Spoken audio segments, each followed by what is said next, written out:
It has officially been 2 months since my last video. The thing is, though, I just don't know what to paint. You know? And why don't you try painting this bomb? What is this? Oh, shit. Mini of the month, huh? What is it, though? Emperor's Children. Okay, that's hot right now. That's hot right now.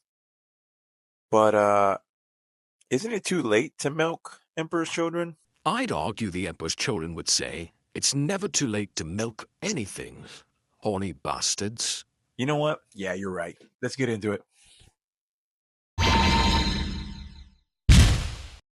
So right here, we're hitting it with Vallejo primers through the airbrush.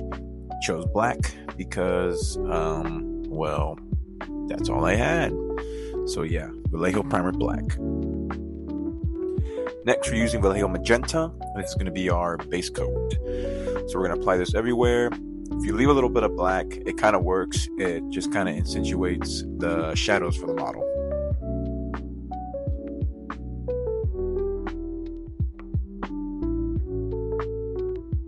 Now, after applying that, we're going to hit it with Fulgrim Pink as a zenithal. Right now, it looks pretty good in the magenta, but the Fulgrim Pink is going to bring out the highlights. But this is kind of where the problem started to arise with this model. My airbrush started spritzing. It was kind of doing a spiderweb effect. I didn't know why. It turns out it was just kind of clogged. I had to clean it out. But I decided to thug it out for the sake of the video. Now we're going to get Vallejo black again and block out all the areas that we're going to have for the color scheme. Starting off with the shoulder pad, then eventually the leg, then we'll move to arms, hands, etc. So after that, it's time for Chaos Trim. You love it? No, you don't. You hate it. Everybody hates it, okay? But I started off first with Vallejo Dark Gunmetal, and I realized it was way too dark, and it was really hiding the black. So I decided to go back with Stormhost Silver and just layer over everything. Honestly, if I were to do this again, I would just start with Lead Belcher and then highlight with Stormhost Silver. But, you know, mistakes, live and learn, all that.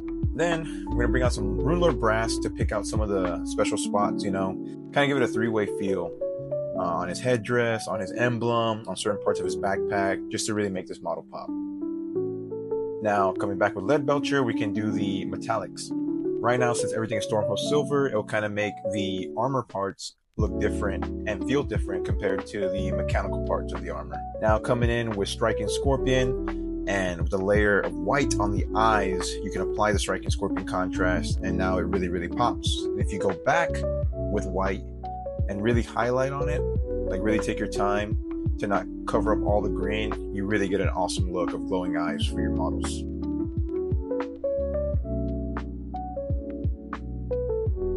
Now we're going to use Vallejo Scorpy Green and then Vallejo Yellow Green and just the teeniest bit of Ice Yellow for the headdress portion of the model. So once you do the base coat of Scorpy Green, you're going to slowly build up, applying less and less of each color. So you're going to go with Yellow Green, picking up the raised edges. And on the most highest of the raised edges, that's when you hit the tiniest bit of Ice Yellow. And it really gives a nice gradient. And it really makes the headdress pop, especially because it's green contrasting with the pink. So those are the steps for that. Now we're coming in with Sky Gray, and Sky Gray is such a beautiful color for Vallejo. Now I've been watching a lot of Mishmash lately on YouTube, and his signature style is kind of doing the chipping effect.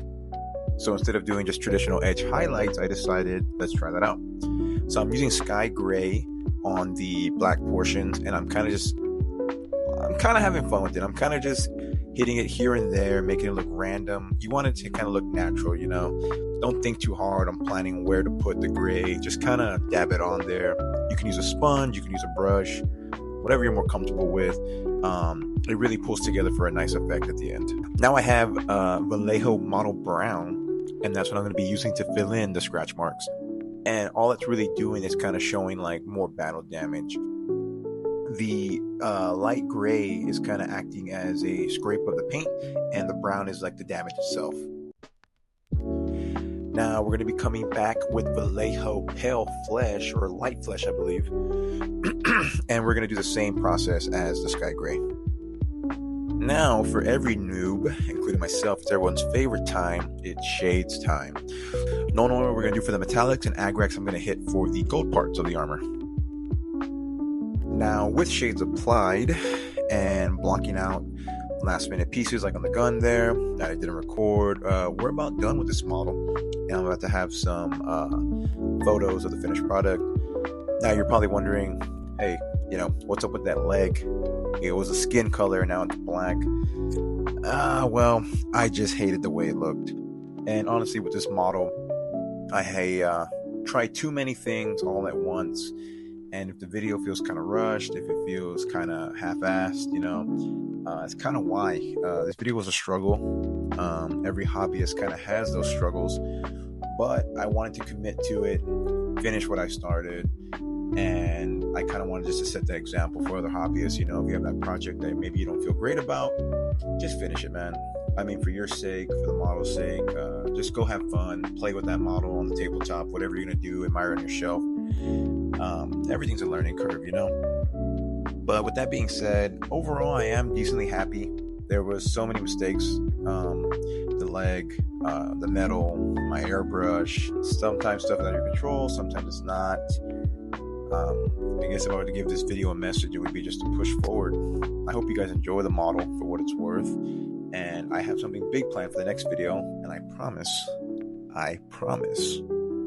it won't be half-assed. But anyways, thank you guys so much for watching. I hope you enjoy what I did put out. And please stay tuned for the next one. All right. See ya.